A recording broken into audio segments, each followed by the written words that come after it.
रंजीत की कहानी के पहले हिस्से में हमने आपको बताया था कि क्यों रंजीत को इंडियन एयरफोर्स से निकाल दिया गया था और फिर कैसे वो मुंबई पहुंचे थे। रंजीत की कहानी के इस हिस्से में हम उनके फिल्मी सफर पर नजर डालेंगे। अगर आपने रंजीत की बायोग्राफी का पहला हिस्सा नहीं देखा है तो इस वीडियो के डिस्क्रिप्शन में आपको रंजीत की बायोग्राफी के पहले हिस्से का लिंक मिल जाएगा। हमारी आपको सलाह है कि पहले आप वो हिस्सा देख लें और फिर ये हिस्सा देखें।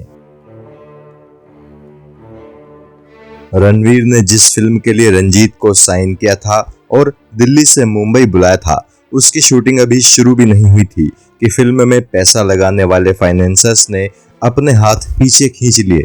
ये खबर रणवीर के लिए जितनी बुरी थी, उससे कहीं ज्यादा सदमा इस खबर ने रंजीत को दिया था। रणवीर ने रंजीत से कहा कि वो लंदन जा रहे हैं और वहां से पैसों का इंतजाम करके वो इस फिल्म को बनाएंगे। अब तक रंजीत होटल से निकलकर एक बंगले में रहा करते थे जो कि रणवीर ने किराए पर लिया था, और चूंकि रणवीर ने रंजीत को फिल्म के लिए साइन कर लिया था तो वो हर महीने 700 रुपए रंजीत को चुकाया भी करते थे।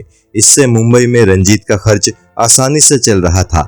लेकिन रणवीर के जाने के बाद रंजीत को वो बंगला खाली करना पड़ा जो रणवीर ने किराए पर लिया था। अब रंजीत के सामने समस्या थी कि वो रहेंगे कहाँ। वो सोच रहे थे कि जल्द से जल्द ट्रेन की टिकट कराकर दिल्ली वापस चले जाएंगे। वो इसी कश्मकश में फंसे थे कि महान दिलीप कुमार के छोटे भाई ने उन्हें अपने घर में ठहरने का ऑफर दिया। इसके बाद रंजीत कुछ दिनों तक दिलीप साहब के घर भी रहे। अब तक रंजीत ये इरादा कर चुके थे कि जल्द ही वो वापस अपने घर दिल्ली लौट जाएंगे। हालांकि रंजीत की अच्छी जान पहचान फिल्म इंडस्ट्री में बन चुकी थी, लेकिन रंजीत ने सबसे मिलना बंद कर दिया था। वो अपने घर वापस जाने की तैयारी कर रहे थे। इसी दौरान सुनील दत्त साहब फिल्म रेशमा और शेरा की शूटिंग शुरू करने जा रहे थे। एक दिन रंजीत दिलीप साहब के घर के पास मौजूद एक रेस्टोरेंट में खाना खा रहे थे। तभी वहां एक लड़का इनसे मिलने आया। मुंबई में रहने के दौरान ही रंजीत साहब की उस लड़के से अच्छी जान पहचान हो गई थी। वो लड़का रंजीत साहब के पास आया और इनसे बोला, दत्त साहब रेशमा और शेरा फिल्म बना रहे हैं। यार, तुम्हारी तो दत्त साहब से बहुत बढ़िया जान पहचान है। उनसे बात करके अगर तुम मुझे रेशमा और शेरा फिल्म में कहीं भी फिट करा दो तो तुम्हारा बड़ा एहसान होगा और मेरा कम से कम साल भर का खर्चा चल जाएगा। क्योंकि रंजीत उस लड़के को अपना दोस्त मानते थे तो ना चाहते हुए भी उन्होंने उस लड़के की मदद करने का फैसला किया। एक दिन वक्त निकालकर उस लड़के के लिए बात करने रंजीत सुनील दत्त साहब के ऑफिस पहुंच गए। रंजीत को देखकर दत्त साहब के मैनेजर ने इन्हें बताया कि सुनील दत्त साहब कब से इन्हें तलाश रहे हैं। वो अपनी फिल्म रेशमा और शेरा में इन्हें वहीदा रहमान के भाई के रोल में लेना चाहते हैं। रंजीत ने जब मैनेजर से दत्त साहब के बारे में पूछा तो उसने बताया कि फिलहाल वो चेन्नई गए हुए हैं। रंजीत ने दत्त साहब के मैनेजर से अपने जानकार उस लड़के की सिफारिश की जो उन्हें रेस्टोरेंट में मिला था। उस लड़के को रेशमा और शेरा के क्रू में शामिल कर लिया गया। इसी दौरान दत्त साहब के डायरेक्टर ने रंजीत को ये भी बताया कि मशहूर प्रोड्यूसर डायरेक्टर मोहन सहगल भी एक दिन फोन करके उनके बारे में पूछ रहे थे और कह रहे थे कि रंजीत मिले तो कहना कि मोहन सहगल से आकर जल्द से जल्द मिले। क्योंकि मोहन सहगल से भी रंजीत की अच्छी जान पहचान हो चुकी थी तो वो समझ गए थे कि जरूर मोहन सहगल भी किसी फिल्म में उन्हें लेना चाहते होंगे। रंजीत अब काफी कंफ्यूज हो गए थे। रंजीत की कंफ्यूजन की वजह थी कि एक तो वो फिल्मों में काम करने के लिए पागल नहीं थे, दूसरे उनके पिता उन्हें नौकरी के लिए जर्मनी भेजने का पूरा इंतजाम कर चुके थे। रंजीत समझ नहीं पा रहे थे कि फिल्मों में करियर बनाया जाए या फिर जर्मनी जाया जाए। आखिरकार रंजीत ने फैसला किया कि किसी की नौकरी करने जर्मनी जाने से बेहतर है कि फिल्मों में खुद को एक मौका दिया जाए। अगर फिल्मों में बात नहीं बनी तो वो वापस दिल्ली जाकर अपने पिता के बिजनेस में उनका हाथ बटाना शुरू कर देंगे। रंजीत मोहन सहगल से जाकर मिले और मोहन सहगल ने रंजीत को अपनी फिल्म सावन भादो में दामू के रोल में ले लिया।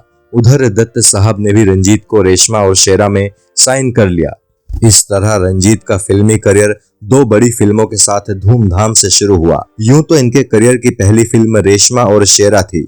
इस फिल्म में सुनील दत्त साहब ने इनका नाम गोपाल बेदी से बदलकर रंजीत रखा था। लेकिन इनकी पहली रिलीज फिल्म मोहन सहगल की सावन भादो रही। यहाँ गौर करने वाली बात यह है कि अपनी शुरुआती दोनों फिल्मों में रंजीत ने पॉजिटिव रोल निभाए थे।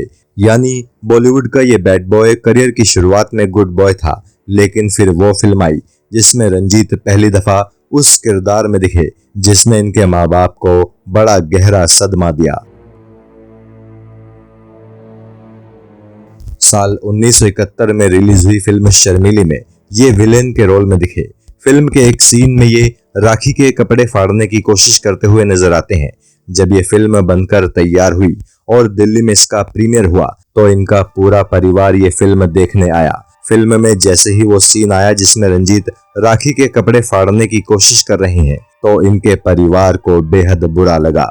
वो उसी वक्त फिल्म छोड़कर घर वापस चले गए।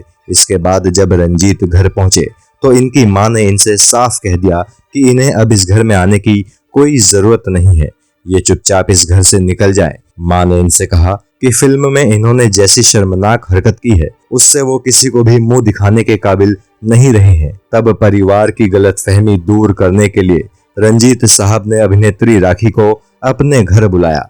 राखी ने रंजीत के माता पिता और परिवार वालों को समझाया कि वो तो महज एक फिल्म की शूटिंग थी और असल में रंजीत ने उनके साथ कभी किसी तरह की बदतमीजी नहीं की। शर्मीली फिल्म के बाद इनका करियर चल निकला और इन्होंने एक से बढ़कर एक फिल्मों में काम किया।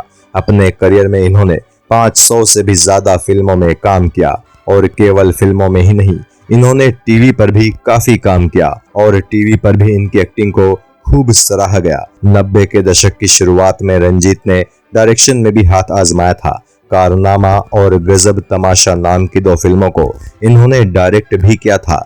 गजब तमाशा के तो प्रोड्यूसर भी ये खुद ही थे। हालांकि ये दोनों ही फिल्में बॉक्स ऑफिस पर कोई कमाल नहीं दिखा सकी और रंजीत का डायरेक्टर बनने का सपना इन दोनों फिल्मों के बाद बुरी तरह से टूट गया।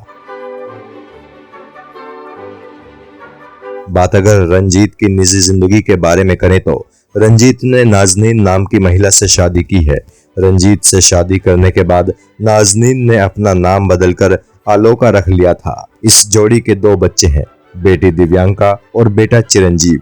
इनकी बेटी दिव्यांका एक फैशन डिजाइनर है और बेटा चिरंजीव मोटर स्पोर्ट्स में करियर बनाने की कोशिश कर रहा है। एक इंटरव्यू में रंजीत ने बताया था कि उनकी बेटी दिव्यांका ने नोएडा से फैशन डिजाइनिंग का कोर्स किया है। वो जब भी अपनी बेटी से मिलने नोएडा जाते थे तो बेटी के साथ एक रेस्टोरेंट में खाना खाने जाते थे। एक कम उम्र की लड़की को रंजीत के साथ देखकर लोग अक्सर मुंह बनाया करते थे।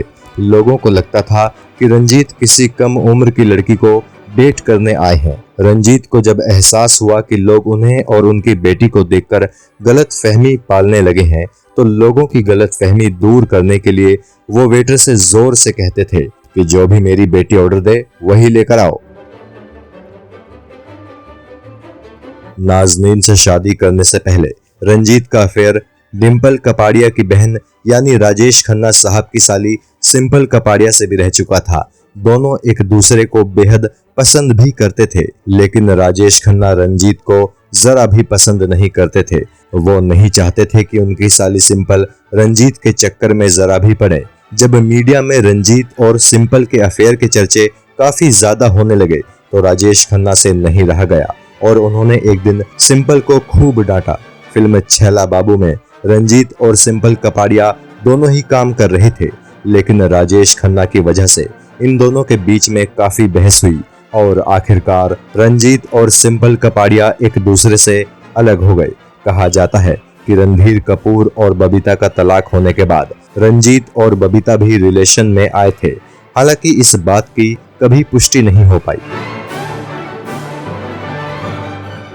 भले ही फिल्मों में रंजीत एक बेहद बुरे इंसान के रोल में नजर आते रहे, लेकिन असल जिंदगी में रंजीत एक शुद्ध शाकाहारी इंसान है। उन्होंने शराब तक को भी कभी मुंह नहीं लगाया है।